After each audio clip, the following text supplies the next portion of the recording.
اور بدر سے گزرنے والی کاروانی شاہراہ کو بائیں ہاتھ چھوڑ دیا۔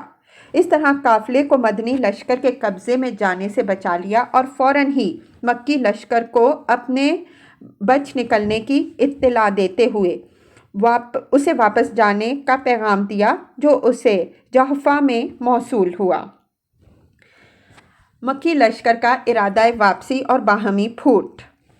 یہ پیغام سن کر مکی لشکر نے چاہا کہ واپس چلا جائے، لیکن قریش کا طاغوت اکبر ابو جہل کھڑا ہو گیا اور نہایت کبر و غرور سے بولا، خدا کی قسم ہم واپس نہ ہوں گے یہاں تک کہ بدر جا کر وہاں 3 روز قیام کریں اور اس دوران اونٹ ذبح کریں گے، لوگوں کو کھانا کھلائیں گے اور شراب پلائیں گے، لونڈیاں ہمارے لیے گانے گائیں گی اور سارا عرب ہمارا اور ہمارے سفر و اجتماع کا حال سنے گا، اور اس طرح ہمیشہ کے لیے ان پر ہماری دھاک بیٹھ جائے گی۔ لیکن ابو جہل کے الرغم اخنس بن شریک نے یہی مشورہ دیا کہ واپس چلے چلو، مگر لوگوں نے اس کی بات نہ مانی، اس لیے وہ بنو زہرہ کے لوگوں کو ساتھ لے کر واپس ہو گیا، کیونکہ وہ بنو زہرہ کا حلیف تھا اور اس لشکر میں ان کا سردار۔ بنو زہرہ کی کل تعداد کوئی 300 تھی۔ ان کا کوئی بھی آدمی جنگ بدر میں حاضر نہ ہوا۔ بعد میں بنو زہرہ اخنس بن شریک کی رائے پر حد درجہ شاداں و فرحاں تھے اور ان کے اندر اس کی تعظیم و اطاعت ہمیشہ برقرار رہی۔ بنو زہرہ کے علاوہ بنو ہاشم نے بھی چاہا کہ واپس چلے جائیں، لیکن ابو جہل نے بڑی سختی کی اور کہا، جب تک ہم واپس نہ ہوں گے یہ گروہ ہم سے الگ نہ ہونے پائے۔ غرض لشکر نے اپنا سفر جاری رکھا۔ بنو زہرہ کی واپسی کے بعد اب اس کی تعداد 1000 رہ گئی تھی اور اس کا رخ بدر کی جانب تھا۔ بدر کے قریب پہنچ کر اس نے ایک ٹیلے کے پیچھے پڑاؤ ڈالا۔ یہ ٹیلا وادی بدر کے حدود پر جنوبی دہانے کے پاس واقع ہے۔